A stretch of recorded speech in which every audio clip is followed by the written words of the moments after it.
augmenter le volume de votre radio, d'accord? Et que vous puissiez vous lever, vous asseoir et suivre cette émission avec beaucoup d'attention. Parce que la puissance de Dieu sera en train d'agir alors que je serai déjà en train de parler. Et beaucoup. Oh, gloire à Dieu, gloire à Dieu.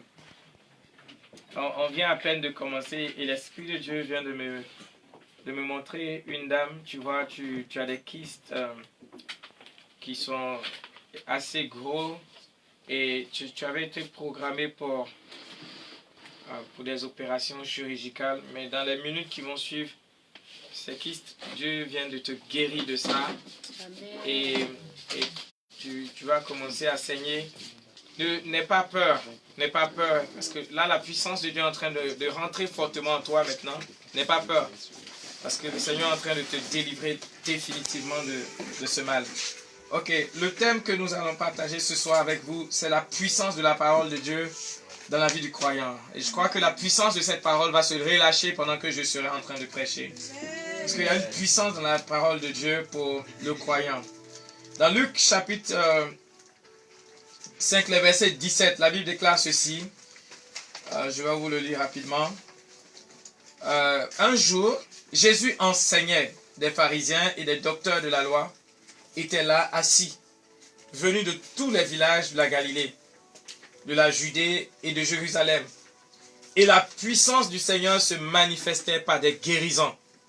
Et la puissance du Seigneur se manifestait par des guérisons. Vous comprenez? La puissance de Dieu se trouve dans la parole de Dieu. Il y a la puissance dans la parole de Dieu, vous comprenez? Voilà, donc pendant que Jésus était en train d'enseigner, la Bible dit que la puissance du Seigneur se manifestait par des guérisons. Les chrétiens, très souvent, ont de mauvaises tendances. Quand ils vont à des assemblées de prière, ils attendent qu'on leur impose des mains avant de recevoir quoi que ce soit, ou bien qu'on les interroge particulièrement, ou bien qu'on dise une parole particulière, une parole de connaissance, ou une prophétie particulière de connaissance le concernant avant de recevoir. Non, les choses ne fonctionnent pas toujours comme ça. Lorsque la parole de Dieu est en train d'être prêchée, la puissance de Dieu est en train d'être libérée. Vous n'avez pas besoin d'attendre la fin de la prédication qu'on dise, enfin, on va commencer à prier avant de commencer à recevoir un miracle. Pendant que la puissance, la parole est libérée, la puissance est libérée. Donc, pendant que la parole est prêchée, vous pouvez recevoir en même temps votre miracle, peu importe le type de miracle dont vous avez besoin.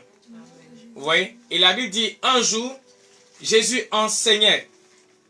Jésus enseignait. Waouh! Et là, je suis en train d'enseigner. Ok.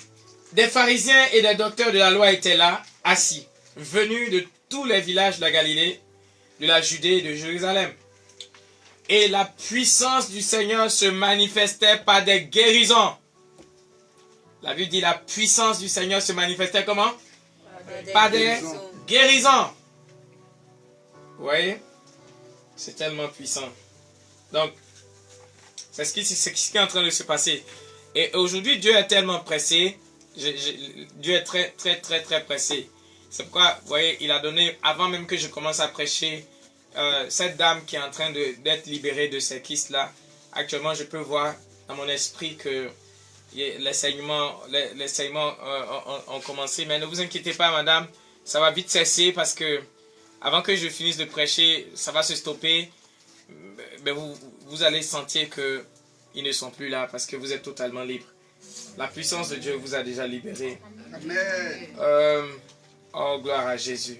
Je pense que si je vais donner toutes ces paroles que le Seigneur me met à cœur, là, on ne va pas prêcher aujourd'hui parce qu'il y a tellement de choses que Dieu a commencé de faire. S'il vous plaît, si vous avez des personnes qui sont malades, des personnes dans le besoin, qui ont besoin d'une touche particulière du Seigneur, réveillez-les s'il vous plaît pour qu'ils puissent suivre cette émission. Nous sommes à l'émission à la brèche du ministère catholique, la radio nationale catholique. Alors, le thème c'est la puissance de la parole de Dieu dans la vie du croyant. Ok. Donc, nous allons prendre Colossiens chapitre 3, du verset 16. Le verset 16. Et nous allons voir ce que l'apôtre Paul dit aux Colossiens. Que la parole de Christ habite. Waouh. Il dit que la parole de Christ habite parmi vous abondamment. Que la parole de Christ habite parmi vous. Comment? Abondamment. Abondamment. Que la parole de Christ habite parmi vous abondamment. Ça veut dire quoi? Ça veut dire que Paul est en train d'instruire les Colossiens, il leur dit, Colossiens, soyez remplis de la parole de Dieu. Remplissez votre esprit de la parole de Dieu.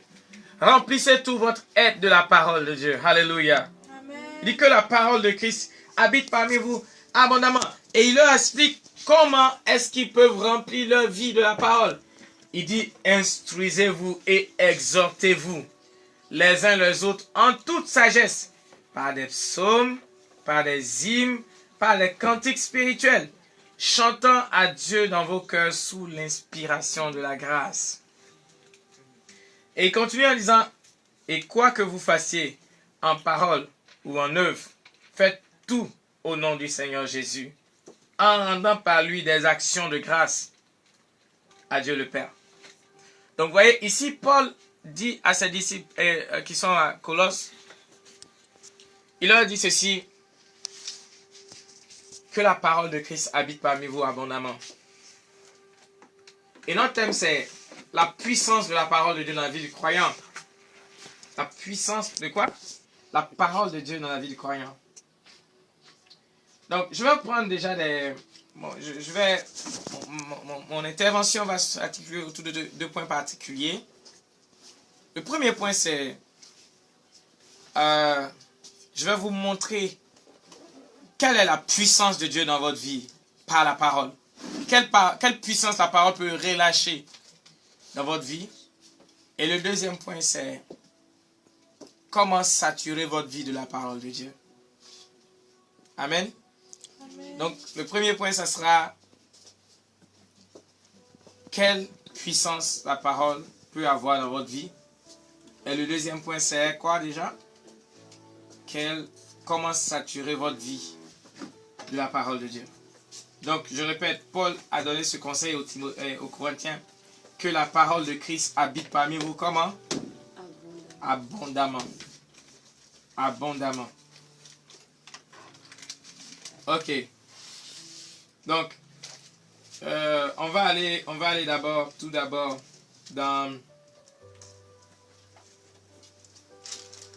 Proverbes, chapitre 4.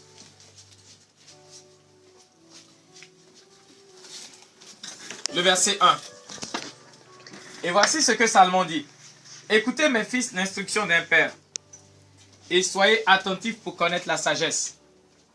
Donc vous voyez, Salomon c'est l'homme le plus sage en son temps. Parce qu'aujourd'hui nous avons la sagesse de Christ. Alléluia. Amen. Et la sagesse de Christ est la sagesse la plus élevée, le niveau de sagesse le plus élevé qui soit. Donc c'est pas normal qu'un enfant de Dieu puisse dire, moi je ne suis pas sage, ou bien je n'ai pas assez de sagesse, ou bien si tu as reçu Christ, Christ maintenant est ta sagesse. Tu as une sagesse supérieure, qui est supérieure à la sagesse de ce monde. Et cette sagesse a un nom, c'est Christ. Donc Christ est votre sagesse. Ok. Donc il continue et dit au verset 10 de Proverbes chapitre 4. Il dit, écoute mon fils et reçois mes paroles, et les années de ta vie se multiplieront. Donc là, je suis en train de vous montrer quelle puissance la parole de Dieu peut avoir dans votre vie. Donc par exemple, la Bible dit ici, écoute mon fils et reçois mes paroles. Donc ça veut dire que tu peux écouter et puis ne pas recevoir. Donc il dit d'abord écoute et puis fais quoi? Et reçois. Écoute et fais quoi? Et reçois. Et les années de ta vie se multiplieront. Bon, je vais prendre un autre passage et puis on va revenir à celui-ci. Pour vous montrer quelque chose rapidement. Oh, merci Seigneur Jésus. Merci Seigneur Jésus. Merci pour ta gloire. Nous allons aller dans Actes des Apôtres.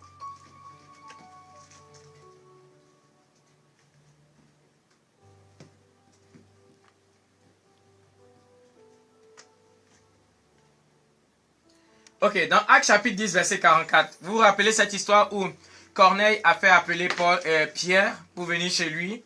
Et Pierre s'est mis à prêcher. Et la Bible dit, au verset 44, vous pouvez lire entièrement le chapitre pour comprendre le contexte. Mais dans Actes chapitre 10, verset 44, voici ce que la Bible déclare. Comme Pierre prononçait encore ces mots, Pierre était en train de prêcher à Corneille et à sa famille.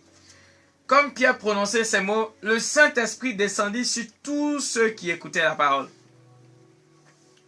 Comme Pierre prononçait encore ces mots, le Saint-Esprit descendit sur tous ceux qui faisaient quoi? Qui écoutaient la parole. Et je dis souvent aux gens que la Bible n'a pas écrit le Saint-Esprit descendit sur tous ceux qui étaient là. C'est pas ce que la Bible a dit. La Bible a dit que le Saint-Esprit descendit sur qui? Tous ceux qui écoutaient la parole. Et tout à l'heure dans Proverbes chapitre 4 au verset 10, nous avons vu tout à l'heure que Salomon dit écoute et fais quoi? Et reçois. Donc ça veut dire que tu peux écouter et puis ne pas recevoir. Quand Pierre était en train de parler, certainement il y avait des gens qui étaient là, qui écoutaient également, mais qui n'ont pas reçu le Saint-Esprit. On dit, le Saint-Esprit descendit sur tous ceux qui écoutaient la parole. Donc, comprenons quelque chose ici. De quoi est-ce qu'il est question en fait? De quoi est-ce qu'il est question? Pour que la parole de Dieu puisse avoir un impact dans votre vie, votre attention est nécessaire. Par exemple, si vous êtes en train d'écouter cette émission et puis en même temps vous êtes en train de manger un chewing-gum, c'est clair que votre attention, une grande partie de votre attention est captée par votre chewing-gum. Et comme une grande partie de votre attention est captée par votre chewing-gum, une partie de ce message ne pourra pas avoir d'impact dans votre vie. Donc si vous êtes sage, vous jetez ce chewing-gum et vous vous concentrez pour écouter ce message. Peut-être qu'il y a quelqu'un qui est en train d'écouter ce message et pendant qu'il écoute ce même message, alors qu'il est en train d'écouter, il est en train de laver ses mains quelque part, ou bien en train de laver ses assiettes, ou bien en train de manger. Une partie de votre attention est captée parce que vous êtes en train de faire à côté. Donc si vous voulez que cette parole que je suis en train de prêcher puisse avoir un maximum d'impact en vous, vous devez laisser tout ce que vous êtes en train de faire et vous concentrer sur ce que vous êtes en train d'entendre. C'est alors que vous pourrez recevoir. Alléluia. Donc il dit écoute et reçois. Donc c'est alors que vous pourrez comment? Recevoir. Et puis regardez quelque chose de puissant. Il dit écoute mon fils et reçois mes paroles et les années de ta vie se multiplieront. Il n'a pas dit écoute, reçois mes paroles. Ensuite jeûne, prie. Et puis les années de ta vie se multiplieront. Non. Il a dit tout ce que tu as besoin de faire pour que les années de ta vie se multiplient. C'est d'écouter. Donner toute ton attention à la parole pour la recevoir dans ton esprit. Il dit si tu peux seulement le faire, alors les années de ta vie se multiplieront. Par exemple, peut-être que tu es en train de m'écouter et puis les médecins ont déjà remué leur tête sur ton cas parce qu'ils ont dit il n'y a plus rien à faire. Les médecins ont déjà secoué leur tête et ils ont dit madame, on est désolé, tout ce qu'on pouvait faire, on l'a déjà fait et maintenant on ne peut plus le faire. On n'a plus rien à faire. On n'a plus de possibilité pour vous aider. Vous devez attendre de mourir rapidement. Et vous êtes dans une grosse souffrance. Et la parole de Dieu dit ceci. Écoute et reçois mes paroles. Et les années de ta vie se multiplieront. Si vous seulement vous pouvez recevoir les paroles que je suis en train de vous prêcher cette nuit, le verdict des médecins sera totalement annulé. Amen. Peut-être qu'ils ont déclaré qu'il vous reste 2 semaines à vivre parce que peut-être vous souffrez de VIH ou je ne sais quoi, d'une autre maladie ou du cancer ou de ceci, cela. Écoutez-moi ce soir, écoutez-moi ce soir. Le cancer peut disparaître de votre corps totalement, de la tête jusqu'aux pieds cette nuit. Mais la question c'est, il faut que votre attention soit focalisée sur cette parole que vous êtes en train d'entendre. Il y a un homme que je viens de voir qui souffre de fortes migraines depuis des années. Depuis des années, ça fait plus de 10 ans. Je ne sais pas comment c'est venu. Je vois dans mon esprit comme vous avez eu un choc. Un choc. Et c'était comme un choc qui provenait d'un accident. Un accident de circulation. Un accident de circulation. Et je vois que ce choc a eu lieu sur l'axe Abidjan-Agboville. C'est ce que je vois dans mon esprit. Et pour être beaucoup plus précis. Et ce mal, vous l'avez depuis 10 ans. C'est lié, cette migraine est liée à ce choc qui provient de cet accident. Pendant que je suis en train de parler, la puissance de Dieu s'est saisie de votre tête et vous sentez comme une forte chaleur dans toute votre tête. Vous êtes guéri totalement de cette migraine. Amen. Vous êtes totalement guéri. Jésus vient de vous libérer de ça. Jésus vient de vous libérer. Donc vous comprenez? Donc même si ils ont décidé ils ont dit que c'est fini pour vous, ils ne peuvent plus rien faire et qu'il ne vous reste pas beaucoup de temps à vivre. Mon frère, ma soeur, rien n'est impossible. La Bible dit, tout ce qui est impossible à l'homme est possible à Dieu. Alléluia. Amen. Et la Bible dit, il n'y a rien d'impossible à celui qui croit. Mais qui croit? Il dit, la foi vient de ce qu'on entend. Et ce qu'on entend vient de la parole de Dieu. Ça veut dire que si vous pouvez donner toute votre attention à la parole de Dieu et la recevoir et l'écouter, alors la foi va grandir de façon naturelle en vous. Et si naturellement vous avez la foi, alors naturellement votre foi va agir en votre faveur. Et naturellement votre foi va combattre tout ce qui est contre vous. Alléluia. Amen. Donc il dit, écoute, seulement si tu peux écouter et recevoir, le verdict des médecins va changer en cette nuit seulement. Gloire à Jésus. Amen. Est-ce que tu veux avoir une longue vie? Il dit, écoute et reçois mes paroles. Et les années de ta vie se multiplieront. Et puis il continue, il dit, je te montre la voie de la sagesse. Je te conduis dans le sentier de la justice. Si tu marches, ton pas ne sera point gêné. Si tu cours, tu ne chanceras point. Et puis il continue au verset 13. Il dit, retiens l'instruction, ne t'en dessaisis pas.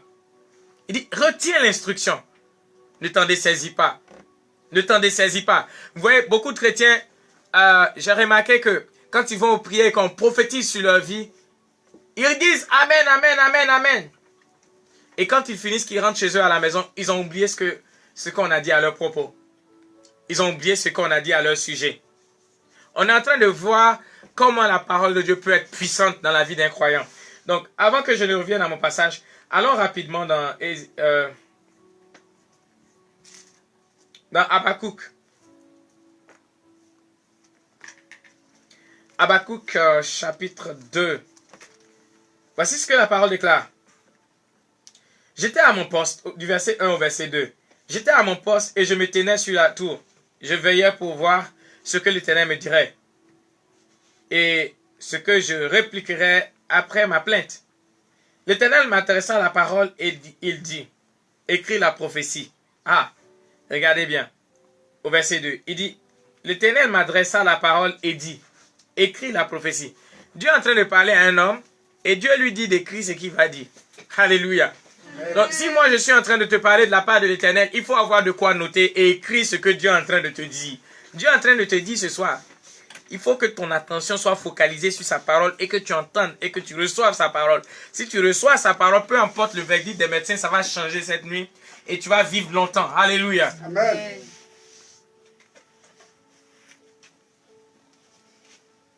Oh. Il dit, écris la prophétie. Il dit, écris la prophétie. Grave-la sur des tables afin qu'on la lise couramment. Afin qu'on fasse quoi? Qu'on la lise couramment. Afin qu'on la lise couramment. Donc, qu'est-ce qui a été dit de ta vie? Qu'est-ce que Dieu a dit de ta vie? Est-ce que tu l'as écrit? Est-ce que tu lis là couramment? Il faut arrêter de te plaindre et dire, Dieu a dit ceci, mais je ne vois pas ça s'accomplir, et puis je me décourage. La Bible dit d'écrire ce que Dieu a dit de toi et de le lire comment? Couramment. Lire couramment, ça veut dire lire de façon continuelle. Ça veut dire quasiment lire de façon quasiment chaque jour, régulièrement. Alléluia. Amen. Reçois ces paroles, afin qu'on les lise couramment. Car c'est une prophétie dont le temps est déjà fixé. Elle marche vers son terme. Elle ne mentira pas, mon Dieu. Il dit quoi? Elle ne mentira pas. Si elle tarde, attends-la, car elle s'accomplira certainement. Ça, c'est juste la partie que tous les chrétiens savent. Mais la première partie, ils l'ont oublié, c'est écoute. C'est plutôt écrit la prophétie. Ils n'écrivent jamais la prophétie. Ils n'aiment pas écrire la prophétie. Ils aiment l'oublier plutôt. Mais je décrète et je déclare que vous n'allez plus jamais oublier vos prophéties. Amen. Recevez la grâce de ne pas les oublier au nom de Jésus. Amen. Recevez la sagesse pour noter les prophéties et puis les lire couramment au nom de Jésus. Amen. Alors, retournons dans notre Proverbe chapitre 4. Oh, gloire à Jésus. Gloire à Jésus. Merci Père.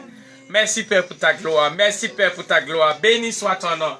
Béni soit ton nom. Béni soit Jésus. Alléluia. Alléluia. Oh, gloire à Jésus. Gloire à Jésus. Gloire à Jésus. Gloire à Jésus. Aïe, aïe, aïe, aïe. Mon Dieu, c'est formidable ce que le Seigneur est en train de faire. Mais bon, je vais vous en parler après. Il vient de me montrer beaucoup de choses, mais je vais vous en parler après. C'est trop cool. Ok, je disais qu'on était dans Proverbe chapitre 4. Ah, merci Seigneur Jésus. Donc il dit, retiens l'instruction, ne t'en dessaisis pas. Garde-la, car elle est ta vie. Waouh! Il dit, l'instruction, c'est ta vie. La parole de Dieu, c'est ta vie. Quand vous prenez votre Bible, qu'est-ce que vous voyez? Est-ce que vous voyez des feuilles avec des écritures noires là-dessus? Ou est-ce que vous voyez votre vie? Quand je prends la Bible, je vois mon avenir. Alléluia. Amen. Est-ce que vous faites pareil? Qu'est-ce que vous voyez lorsque vous prenez votre Bible? Quand vous prenez votre Bible, vous devez être excité. Parce que vous devez penser, waouh, mon avenir est dans cette Bible. Mon avenir est dans ce livre. Bon, on va continuer. Et il continue du verset 20 jusqu'au verset 23. Il dit ceci, mon fils, sois attentif à mes paroles. Vous voyez? Donc là, Dieu est en train de demander votre attention. Il dit, ne laisse pas toute ton attention à Facebook. Ne laisse pas ton attention à WhatsApp. Pendant que tu es en train d'écouter ces messages, si tu es sage, tu ne dois pas écouter. Tu dois mettre ton téléphone en mode avion. Pour ne même pas recevoir d'appel. Bon, après avoir appelé tes amis pour leur dire d'écouter enfin. Normalement. Sinon, après, tu te mets en mode avion. Le temps d'écouter le message et de recevoir.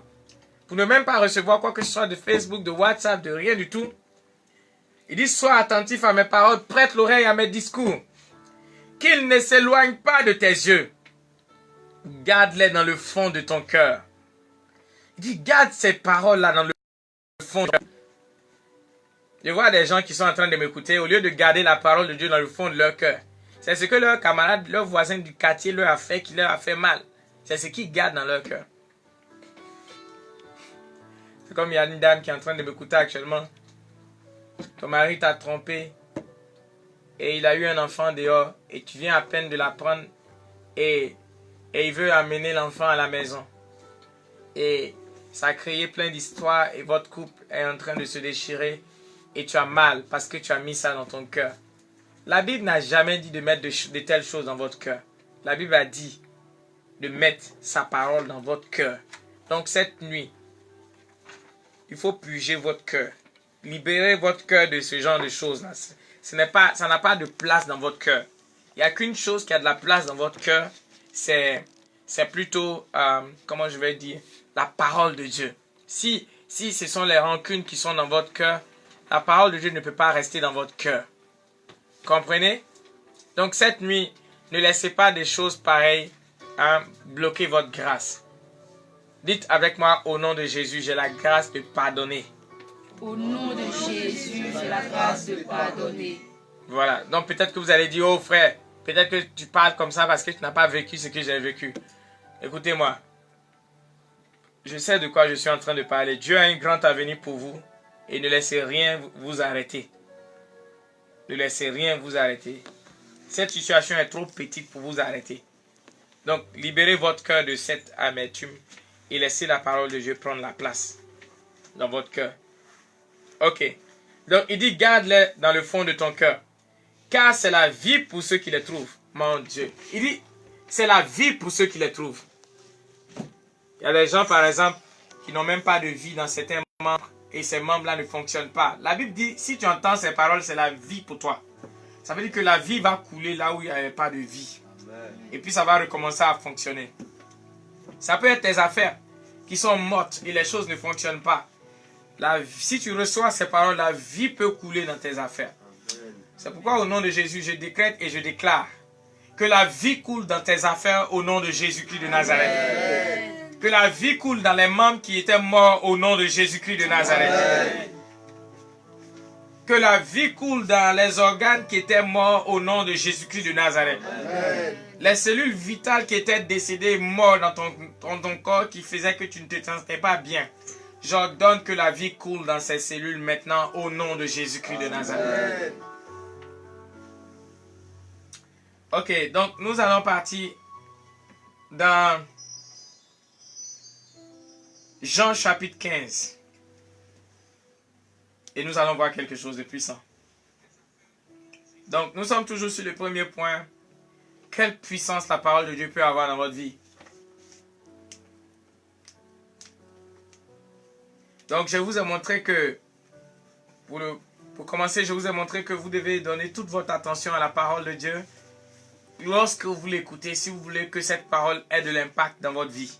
Ça, c'est un.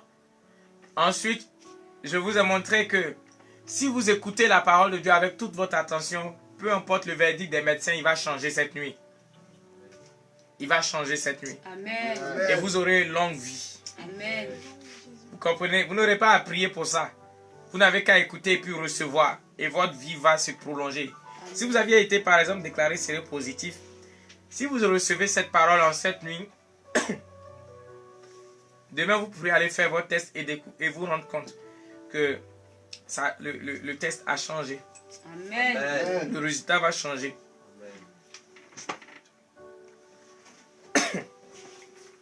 Le résultat va changer.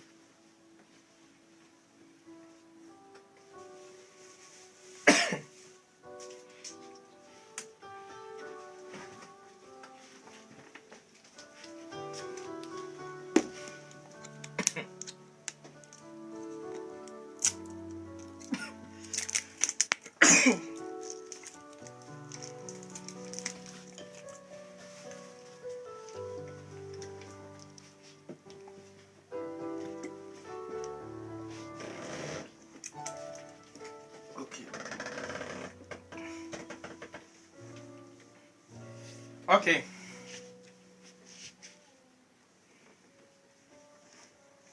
Donc, on va continuer.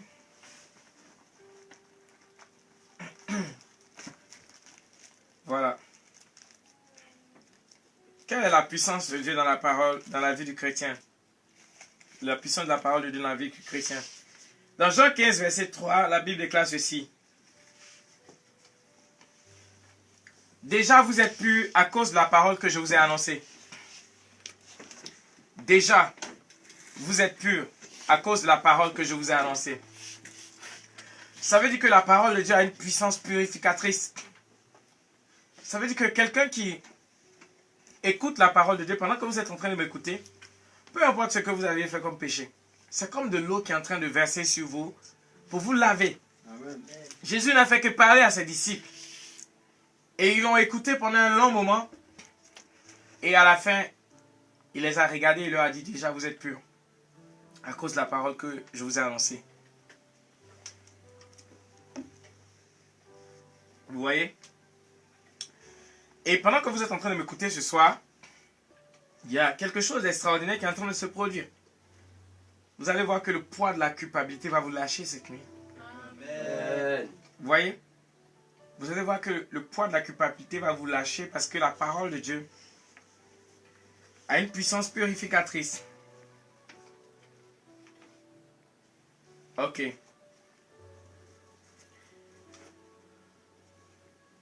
Au verset 7, il dit ceci. Dans Jean 15, verset 7.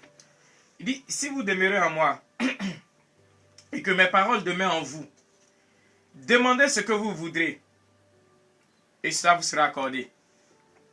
Il dit, si vous demeurez en moi. Vous vous rappelez le premier passage de Colossiens que nous avions lu? De l'apôtre Paul. Il disait que la parole de Christ habite parmi vous comment? Abondamment. Abondamment. Et ici, c'est Jésus qui parle. Il dit, si vous demeurez en moi et que mes paroles demeurent en vous, demandez ce que vous voudrez et cela vous sera accordé. Il dit, si on demeure en lui et que ses paroles demeurent en nous, de demander ce qu'on veut et cela nous sera accordé. Il dit, si portez beaucoup de fruits, c'est ainsi que mon Père sera glorifié et que vous serez mes disciples. Donc vous voyez ici, quelque chose de tellement important. Il dit, si ces paroles demeurent en nous et qu'on demande quelque chose, il va nous l'accorder. C'est pourquoi nous devons remplir notre vie. C'est la responsabilité personnelle de chaque chrétien de remplir sa vie de la parole de Dieu. Ce n'est pas la responsabilité de ton homme de Dieu ou de ton prêtre ou je ne sais quoi. Chaque chrétien a la responsabilité personnelle de remplir sa vie de la parole de Dieu. Lorsque vous vous levez le matin, vous devez avoir un réflexe. Soit méditer la parole de Dieu, soit écouter un enseignement pour remplir votre vie de la parole de Dieu. Commencez toujours votre journée de la sorte. Commencez toujours votre journée avec soit un enseignement, soit la méditation de la parole de Dieu.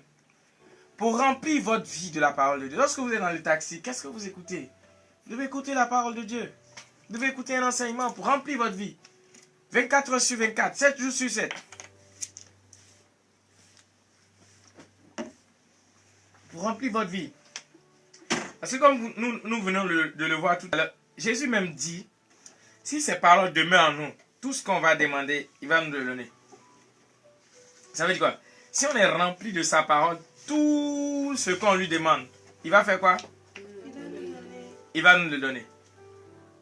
Et aujourd'hui, on a beaucoup de gens qui prient et qui n'ont aucune connaissance de la parole. Vous voyez? Mais c'est pourquoi ils ne reçoivent pas. Parce que Jésus a dit, si tu demeures en moi et que mes paroles demeurent en moi, si vous demeurez en moi et que mes paroles demeurent en vous, demandez ce que vous voudrez et cela vous sera comment? Accordé. Ok. Maintenant, pour terminer cette première partie, on va aller dans 2 Pierre. Et nous allons voir quelque chose de puissant. 2 Pierre chapitre 1. Ok. Simon Pierre, serviteur et apôtre de Jésus-Christ, à ceux qui ont reçu en partage une foi de même prix que la nôtre, par la justice de notre Dieu et du Sauveur Jésus-Christ. Au verset 2, il dit ceci.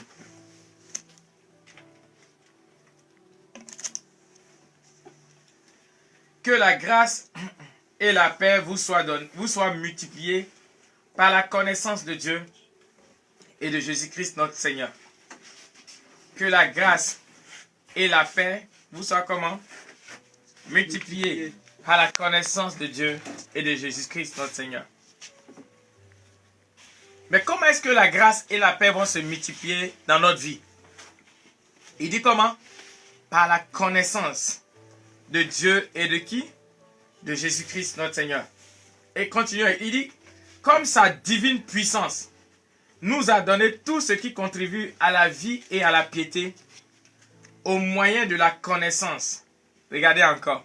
Il dit, la divine puissance de Dieu nous a donné tout ce qui contribue à la vie et à la piété au moyen de la connaissance de celui qui nous a appelés par sa propre gloire et par sa propre vertu, lesquels nous assurent de sa part les plus grandes et les plus précieuses promesses, afin que par elles vous deveniez participants de la nature divine, en fuyant la corruption qui existe dans le monde par la convoitise.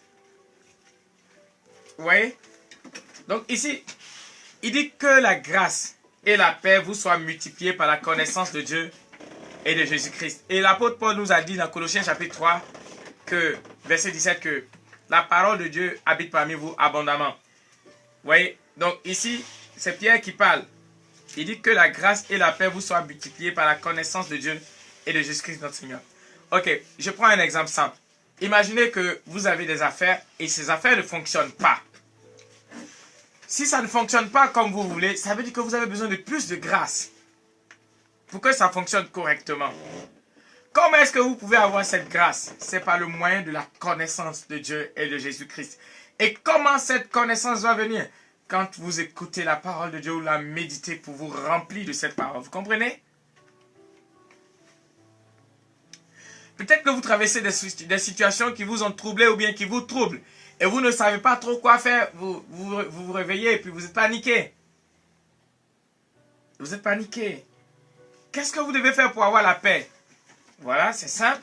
Il dit par la connaissance. Par la connaissance. Par la connaissance. Écoutez, chrétiens, vous devez savoir quelque chose. Vous devez connaître la parole de Dieu. Vous devez vous remplir de cette parole. Au verset 3, il dit, comme sa divine puissance. Donc, comme sa divine puissance, la puissance de Dieu.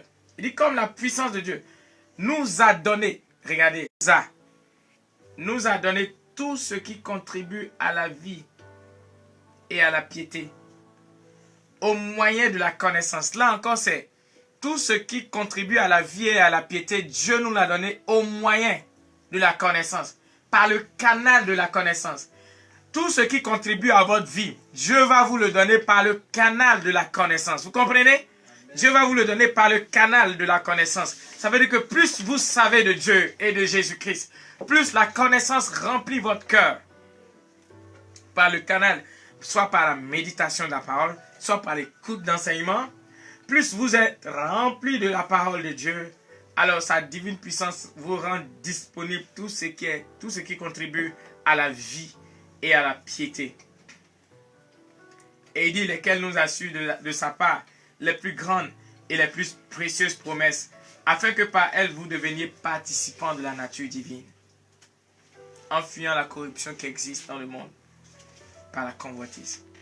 Vous voyez? Donc, pour résumer cette première partie,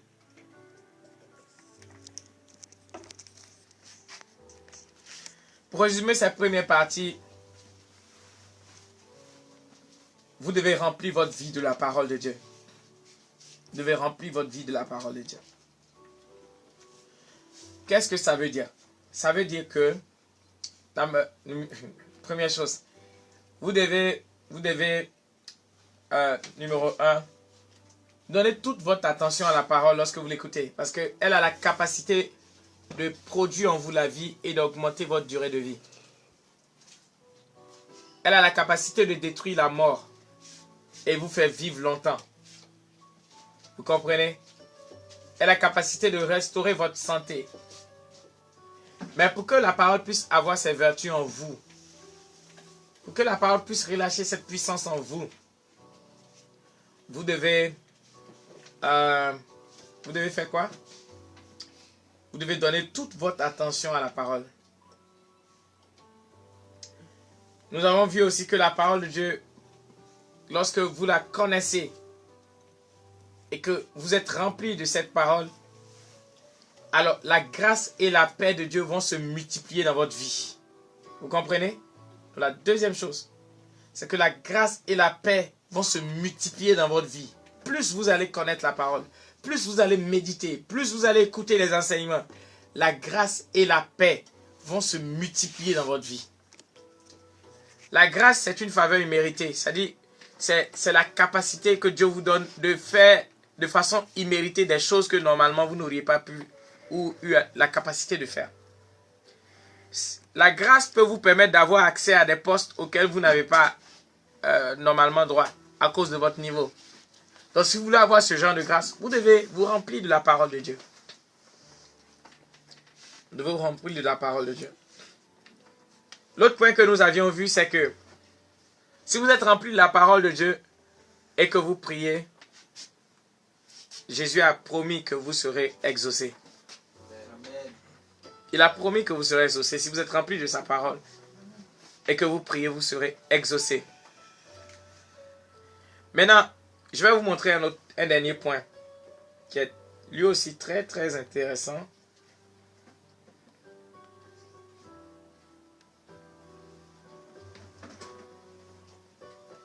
Quelqu'un vient d'être à peine guéri d'un mal de cœur. Amen. Il souffrait d'un mal de cœur depuis très longtemps. Et là, je crois que les médecins, ils ont pensé, ils vous ont déjà parlé d'une question de transplantation cardiaque. Mais vous n'en avez plus besoin parce que la faiblesse que vous ressentiez même vient à peine de disparaître. Vous vous sentez en pleine forme comme un jeune homme. Dieu vient de vous faire une transplantation cardiaque. Et si vous partez faire des tests, vous allez voir que ils vont vous dire que votre cœur est comme un cœur de bébé. Amen. Parce que vous venez à peine d'être totalement guéri. Et pendant que je suis en train de parler, il y a une forte fraîcheur qui vous traverse de la tête jusqu'aux pieds. Et c'est encore beaucoup plus fort au niveau de votre poitrine.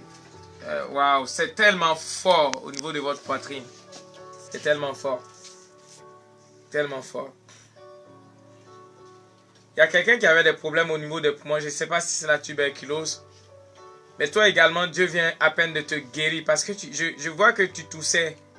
Même pendant que l'émission avait commencé, tu toussais. Et il y avait du sang qui sortait. Et là, Jésus vient de te guérir.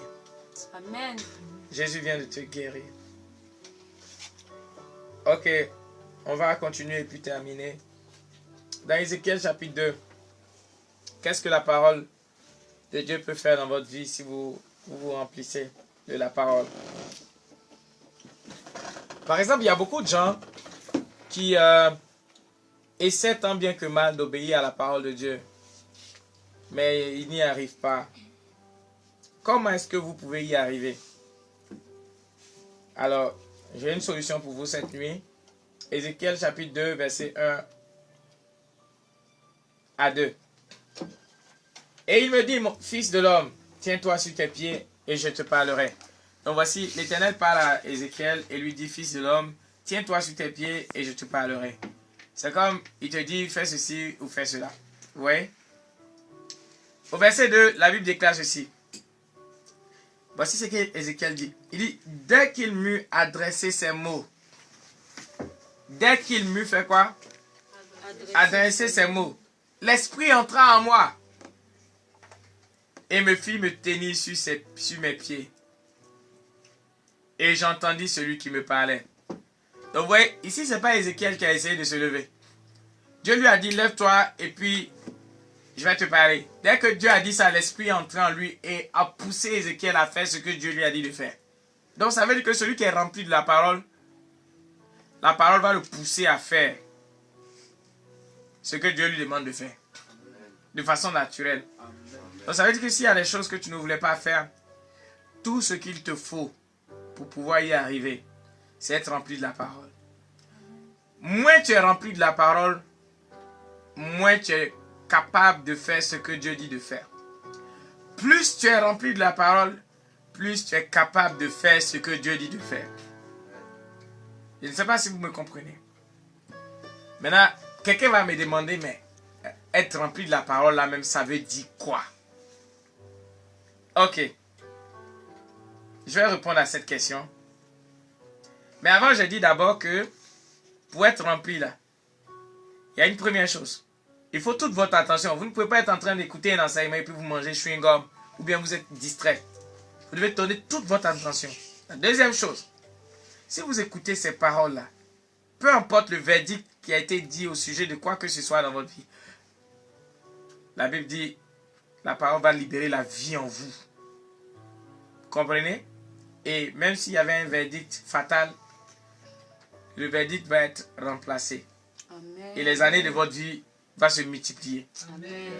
Vous comprenez? Et j'ai aussi dit que si vous êtes rempli de la parole, elle va apporter la grâce en vous. Elle va libérer la grâce de Dieu en vous. Et elle va aussi faire quoi? Apporter une grande paix en vous. Si vous êtes rempli de la parole. Régulièrement. Et j'ai dit aussi que si vous êtes rempli de la parole, Jésus a promis que si vous êtes rempli de la parole, que vous priez, vous serez exaucés. Et là, je viens à peine de vous montrer que si vous êtes rempli de la parole, vous pourrez faire ce que Dieu vous dit de faire.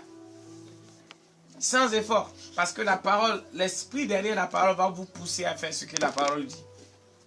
Donc tout ce que Dieu veut que vous fassiez, c'est vous remplir de la parole. C'est vous remplir de la parole.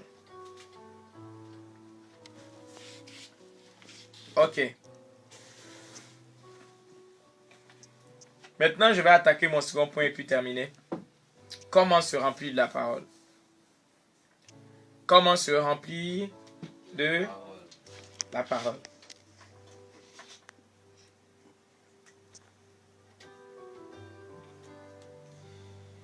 Donc, on va retourner dans Colossiens chapitre 3 qu'on a lu au départ. Donc, Colossiens chapitre 3, verset 16. Il dit que la parole de Christ habite parmi vous abondamment. Instruisez-vous et exhortez-vous les uns les autres en toute sagesse, par des psaumes, par des hymnes, par des cantiques spirituels, chantant et célébrant, chantant à Dieu dans vos cœurs sous l'inspiration de la grâce.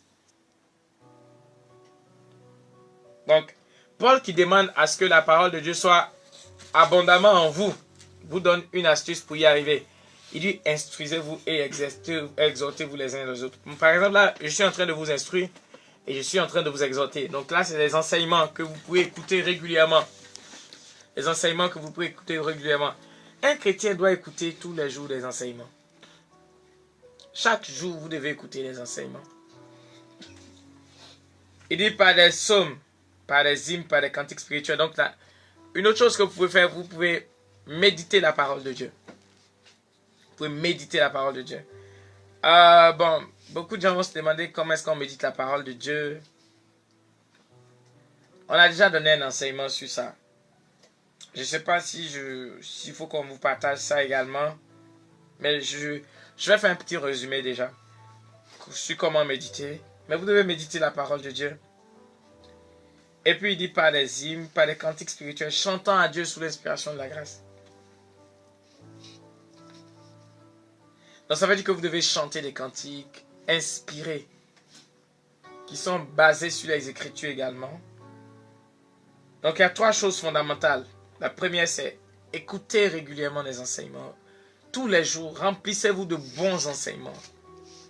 Remplissez-vous de ça. La deuxième chose, c'est méditer la parole de Dieu tous les jours. Méditer la parole de Dieu tous les jours. Wow. Maintenant, méditer, ça veut dire quoi? Méditer, concrètement, quand vous prenez votre Bible, qu'est-ce que vous faites?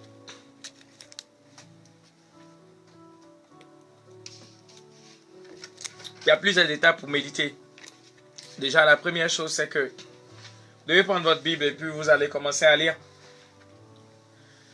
Et en général, je conseille aux gens de pouvoir avoir un plan de lecture. Si vous avez le compagnon de prière, vous pourrez trouver des propositions de lecture à faire chaque jour de façon quotidienne. Et si vous suivez ce guide-là, normalement en 1 an, vous pouvez finir de lire la Bible. Donc lorsque vous lisez ce passage que vous avez vu et que vous voulez méditer, vous d'abord lisez le passage comme vous lirez un livre normal. Mais ensuite, il y a des parties particulières qui vont vous accrocher. Donc, lorsque vous arrivez à ce niveau, n'oubliez pas, lorsque vous devez méditer, demandez toujours l'assistance du Saint-Esprit pour vous conduire. Parce que il n'y a pas meilleure personne que le Saint-Esprit pour vous expliquer les Écritures. Alors, lorsque vous lisez, il y a des parties qui vont particulièrement vous accrocher. Et lorsque vous arrivez au niveau de ces parties, la première chose à faire, c'est imaginer la scène en question. Imaginez la scène en question. Ensuite, la deuxième chose que vous devez faire, c'est quoi? Pensez à ça. Et la troisième chose, c'est quand vous pensez à ça, vous devez rapprocher ça à votre vie. Et la troisième chose, c'est proclamer. Donc, je vous donne un exemple concret et puis je termine.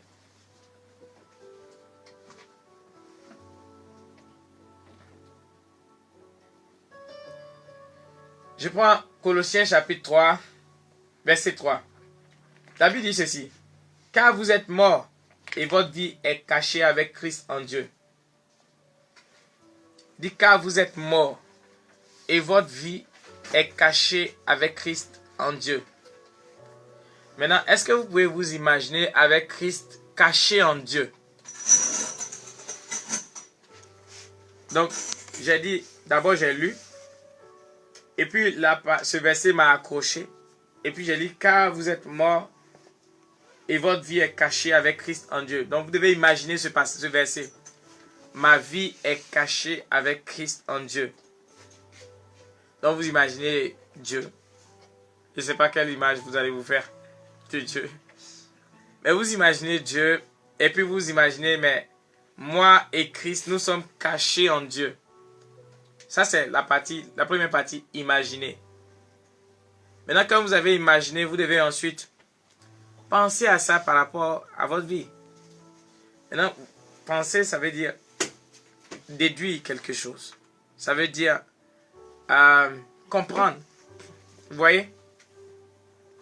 Donc, si je suis caché avec Christ en Dieu, pour qu'un sorcier puisse me toucher, ou bien pour que le diable puisse m'atteindre, il faut qu'il d'abord touche Dieu, parce que je suis caché en Dieu. Donc, il faut qu'il opère Dieu pour m'enlever. Vous comprenez, non? Il faut qu'il opère Dieu pour m'enlever. Et quand il va m'enlever, c'est alors qu'il peut me toucher. Maintenant, est-ce qu'il est possible d'essayer d'opérer Dieu? La Bible dit, il est terrible de tomber entre les mains de l'Éternel. Celui qui essaie de chercher à opérer Dieu va tomber entre ses mains et c'est terrible de tomber entre les mains de l'Éternel. C'est pourquoi je ne comprends pas les chrétiens qui dorment et puis ils disent qu'on vient les étouffer pendant qu'ils dorment. C'est parce que vous ne comprenez pas. Jésus a dit, la Bible dit, mon peuple périt faute de connaissance. Si vous saviez que votre vie était cachée avec Christ en Dieu, on n'allait pas venir vous appuyer pendant que vous dormez. On n'allait pas venir vous étouffer pendant que vous dormez. Maintenant que vous venez d'avoir cette révélation au nom de Jésus, à partir de ce soir, vous allez dormir en paix. Amen. Et vous allez vous réveiller en paix.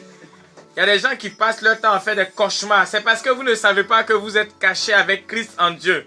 Si vous saviez que vous étiez caché avec Christ en Dieu, vous n'alliez pas avoir des cauchemars. À partir d'aujourd'hui, je déclare et je décrète au nom de Jésus la fin des cauchemars de votre vie au nom de Jésus-Christ de Nazareth. Vous allez dormir en paix et vous allez vous réveiller en paix. Amen. La Bible dit le sommeil de l'enfant de Dieu est reposant. Dans d'autres versions, on dit paisible. Je dis souvent aux gens, avec tout ce qu'on fait pour le Seigneur, le travail de missionnaire et autres qu'on fait, l'évangélisation, si avec tout ça, on n'a même pas le temps de dormir. Vous voyez, on est à la brèche actuellement, on va quasiment pas dormir. Si le peu de temps qu'on doit prendre pour dormir et puis ensuite aller vaquer à nos occupations, si ce peu de temps-là, les sorciers doivent venir nous appuyer encore. Mais vraiment, qu'est-ce qu'on va faire? On ne pourra pas s'en sortir. Alléluia. Essayez de comprendre. Donc c'est pourquoi Dieu a caché notre vie avec Christ en Dieu. Alléluia. Amen. Donc c'est ça, c'est la partie pensée. Si ma vie est cachée avec Christ en Dieu, pour pouvoir me toucher, il faut d'abord opérer Dieu pour pouvoir me toucher. Dès que vous découvrez ça, vous devenez intouchable. Amen. Alléluia. Amen. Mais si vous ne savez pas ça, vous serez touchable. Mais gloire à Dieu, vous venez de le découvrir. Non, à partir d'aujourd'hui, vous êtes intouchable. Amen. Alléluia. Amen. Donc, avant qu'il puisse vous atteindre.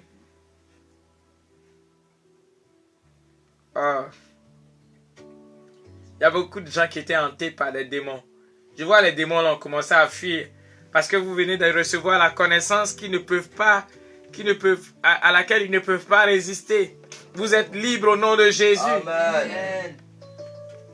Donc, une fois que vous avez fait cette conclusion, là, j'ai dit que penser, c'est déduire en fait. Une fois que vous êtes arrivé à cette conclusion que pour vous toucher, il faut traverser Dieu pour vous toucher. Et que vous dites, mais attends, c'est pas possible, on ne peut pas traverser Dieu. Donc, ça veut dire que je suis intouchable. Donc, la dernière partie de la méditation arrive, c'est proclamer. Donc, la conclusion à laquelle vous êtes arrivé, vous devez faire quoi? Vous devez proclamer cette conclusion-là. Et dire, je suis intouchable, parce que je suis caché avec Christ en Dieu. Je suis intouchable au nom de Jésus. Amen. Je refuse d'avoir peur de quoi que ce soit. Amen. Parce que je suis intouchable au nom de Jésus. Amen. Alléluia. Amen. Donc vous devez déclarer, parce que, comprenez une chose. La parole de Dieu est puissante. Mais si elle reste dans votre cœur, elle ne produira aucun effet. Pour que la parole puisse agir, il faut qu'elle sorte de votre bouche. Il faut que vous la déclariez. Alléluia. Amen. Si vous ne la déclarez pas, vous n'allez rien voir. Par exemple, tout à l'heure, dans quelques minutes, je vais déclarer que quelqu'un qui est paralysé va se lever et marcher. S'il croit en cette parole, la puissance de Dieu va le toucher et puis il va se lever pour marcher. Amen. Mais si je ne fais pas cette déclaration, rien ne va se produire. La parole de Dieu marche par des déclarations. Alléluia. Amen.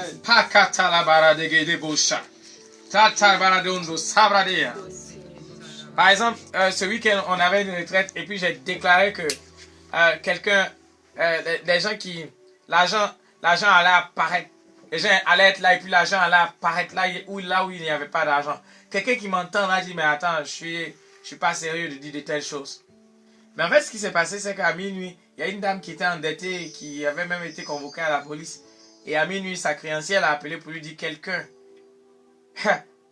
Une inconnue allait payer la dette en son nom. Amen. Vous imaginez? Une inconnue allait payer la dette de cette dame en son nom. C'est-à-dire la dame a fui son pays d'origine depuis des années à cause de cette dette qu'elle ne pouvait pas payer. Et la police était sur le qui-vive parce que le jour où la dame met les pieds dans son pays, elle ne pouvait même pas aller rendre visite à ses parents. Parce que ses parents habitent dans le même quartier que sa créancière. Donc s'ils l'ont vu là-bas, ils vont l'arrêter pour l'emprisonner. Ils vont l'arrêter. Donc, ça fait des années qu'elle ne pouvait pas partir pour voir ses parents. Et là, on a déclaré que l'argent allait apparaître là où il n'y avait pas d'argent. Et qu'est-ce qui s'est passé?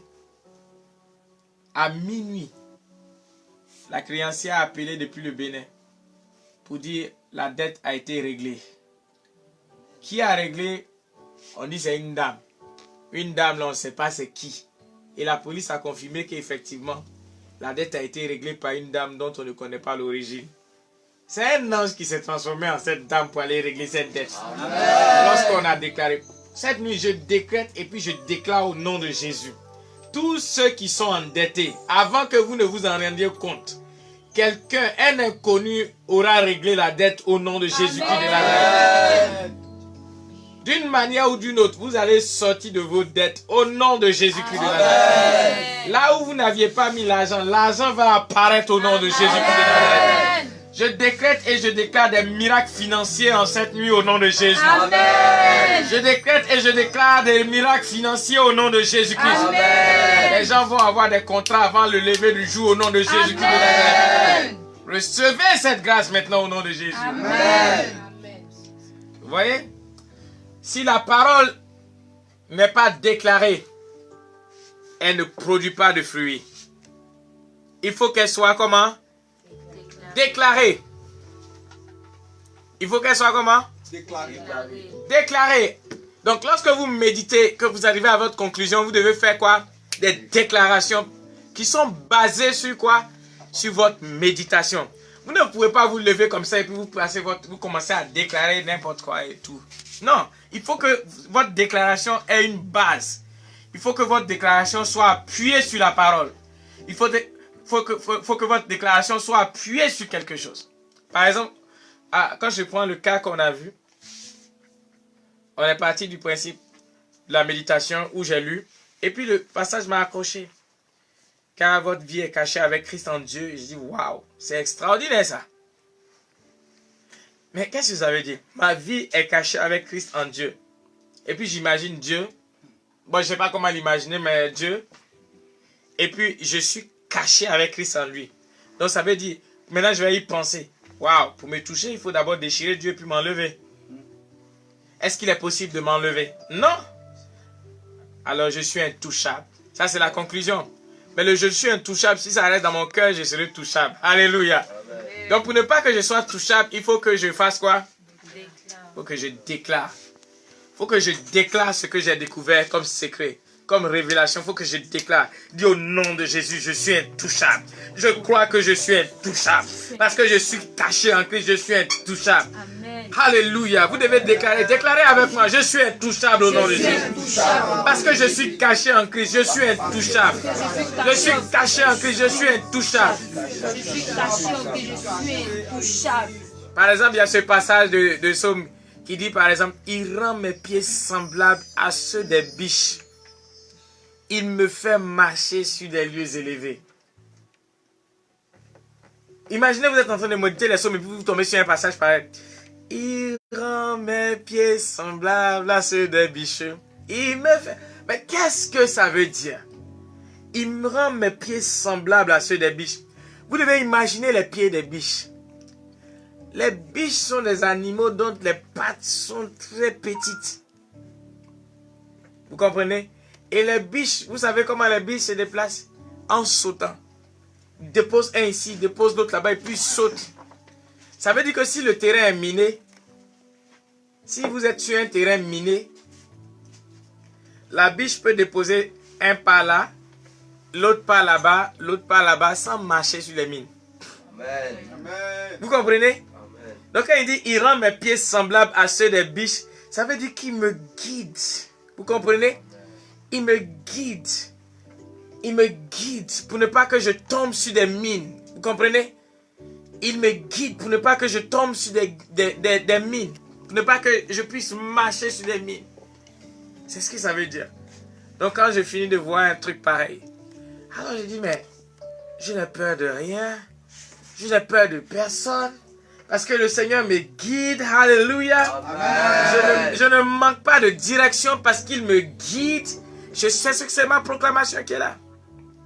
Il me guide. Je ne chante pas juste « Il rend mes pieds semblables ». Mais vous savez quoi? Quelle est l'implication dans ma vie? L'implication, c'est qu'il me guide. Alléluia. Amen. Il me guide pour me faire éviter les pièges de l'ennemi. Il me guide pour me faire éviter les tentations de l'ennemi. Alléluia. Il me guide pour me faire éviter les pièges. Pour ne pas que je tombe dans ces pièges. Il me guide. Alléluia. Gloire à Jésus. Gloire à Jésus. Gloire à Jésus. Alléluia. Amen. Donc, voici comment la méditation de la parole peut tellement influencer votre vie. Ok. Et voici comment vous pouvez remplir votre vie de la parole aussi. Et c'est super. Amen. Oh, j'aime la parole de Dieu. Je prie que vous receviez la grâce de méditer la parole. Amen. Amen. Au nom de Jésus-Christ de Nazareth. Amen. Vous allez méditer la parole et vous allez la comprendre. Amen. Au nom de Jésus-Christ de Nazareth. Amen. Wow. Ok, et nous allons prier juste quelques minutes. Wow, il y a une forte onction. Donc, peu importe votre besoin, ce soir, il n'y a pas que des miracles de guérison qui vont se produire. C'est des miracles financiers. Il y a beaucoup de miracles financiers qui vont avoir lieu. Il y a des gens qui vont recevoir des travaux et leur travail miracle au nom de Jésus. Amen. Il y a des gens qui ne bossaient pas, qui ne travaillaient pas depuis des années, ils vont recevoir leur travail miracle. Il y a des gens qui ont lancé des affaires qui ne marchaient pas, vous allez recevoir des contrats miracles. Amen. Les gens qui n'ont pas l'argent, vous allez recevoir l'argent miracle. Amen. Donc, je vous explique. Jésus un jour avait besoin d'argent pour payer ses impôts. Il a envoyé Pierre pour aller pêcher un poisson. Pour être honnête, les poissons ne sont pas des gens d'animaux, du moins je ne sais pas, qui mangent de l'argent en fait. Donc comment ça se fait qu'il y a de l'argent dans la bouche du poisson? Il lui a dit le poisson que tu prendras, il y a l'argent dans sa bouche. L'argent est apparu dans la bouche du poisson. Vous comprenez? L'argent a fait quoi?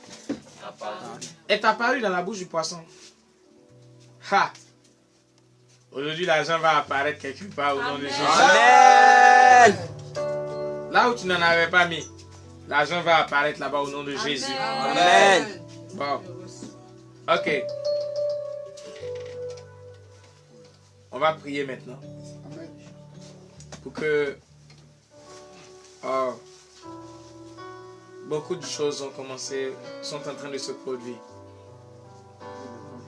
Beaucoup de choses sont en train de se produire. Amen. Beaucoup de choses. Mais avant qu'on prie, je veux que tu puisses donner ta vie au Seigneur ce soir. Si tu ne l'as pas encore fait. La Bible dit que c'est-il à un homme de gagner le monde s'il perd son âme?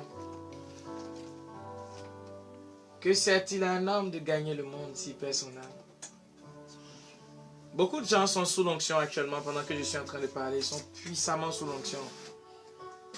Veuillez augmenter s'il vous plaît le volume de vos radios.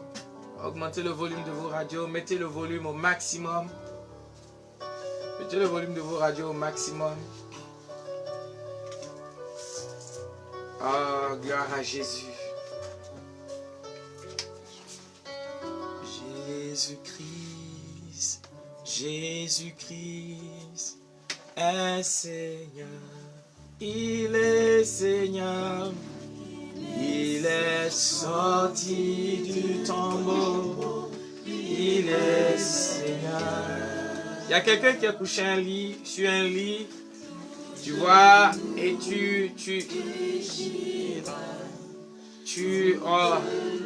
on t'a laissé pour mort. Parce que ils ont dit qu'il n'y avait plus rien à faire pour toi. Mais là, la puissance de Dieu t'a recouvert de la tête jusqu'aux pieds. Et il y a quelqu'un d'invisible qui est arrêté à côté de toi. Et qui te dit, lève-toi. Obéis maintenant. Il est sorti du tombeau. Il est Seigneur. Tout genou fléchira. Toute langue confessera que Jésus est Seigneur. Jésus-Christ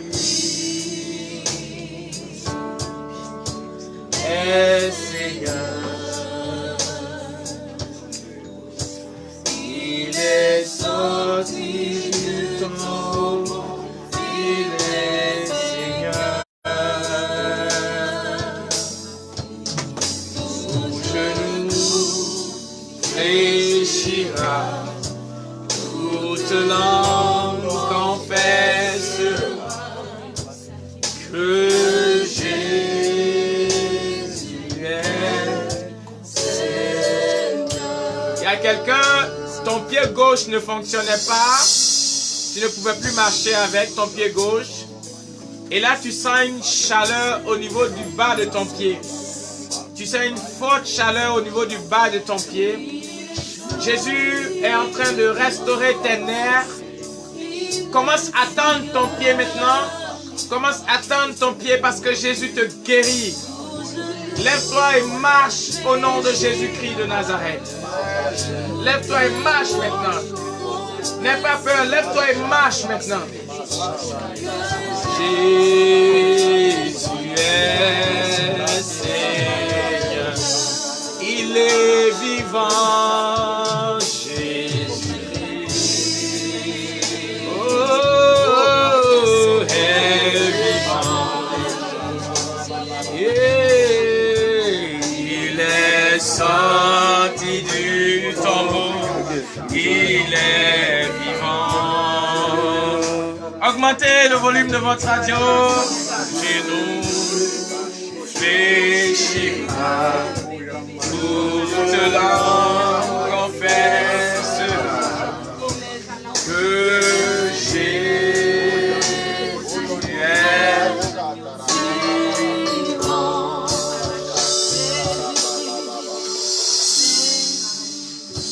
Tu n'as pas encore donné ta vie à Jésus. Avant que nous prions, continuons la prière. Tu vas prier avec moi. Parce que c'est la plus grande prière que tu puisses faire de toute ta vie. Jésus veut te sauver cette nuit. Peu importe ta vie, n'aie pas peur. Parce qu'il t'aime et c'est pour toi qu'il est mort à la croix. Et Jésus-Christ n'est pas mort en vain. Son sang n'a pas coulé en vain. Il est mort pour toi. Il est mort pour toi. Il est mort pour toi. Et tu vas faire cette prière et tu vas lui donner ta vie ce soir. Tu ne dois pas attendre un autre jour. Aujourd'hui, c'est le jour de ton salut. Dis avec moi cette prière à haute voix, s'il te plaît. Dis avec moi cette prière à haute voix pendant que tu pries. Dis avec moi, s'il te plaît. Seigneur Jésus. Seigneur Jésus, Cette nuit, j'ai entendu ta parole. cette nuit j'ai entendu Et je crois que tu es le Fils du Dieu vivant. Et je crois que tu es le Fils de Dieu Je vivant. crois que tu es mort à la croix pour tous mes péchés. Je crois que tu es mort à la croix pour tous mes péchés. Et je te reçois dans ma vie en cette nuit. Et je te reçois dans ma vie en cette nuit. Et deviens le Seigneur de ma vie. Et deviens le Seigneur de ma vie. Et je reçois la vie éternelle dans mon esprit. Et je reçois la vie éternelle dans mon esprit. Merci Seigneur Jésus de m'avoir sauvé. Maintenant je suis enfant de Dieu. Maintenant je suis une nouvelle créature. Et les choses anciennes sont passées. Les choses anciennes sont passées. Et toutes choses sont devenues nouvelles. Et toutes choses sont devenues nouvelles. Merci Seigneur de m'avoir sauvé. Au nom de Jésus. Amen. Tout genou fléchira, toute langue confessera que Jésus est Seigneur. Si vous avez besoin d'un miracle, posez la main là où vous avez besoin du miracle. Si vous avez mal au cœur, posez la main sur le cœur. Si vous avez mal à la tête, posez la main sur la tête. Si vous avez mal aux pieds, posez les mains sur les pieds. Si vous avez quelqu'un qui est paralysé, posez-lui les mains sur les pieds. Si vous êtes sourd, vous avez quelqu'un qui est sourd, mettez-lui les doigts dans les oreilles. Jésus va déboucher ses oreilles. Peu importe le mal, posez la main là où vous avez mal. Si vous êtes endetté, attrapez votre carte bancaire. Dieu va faire quelque chose en cette nuit. Et chantez ce cantique et adorons Jésus pendant quelques minutes, s'il vous plaît.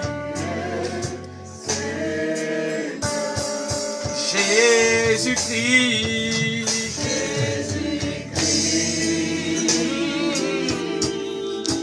est Seigneur.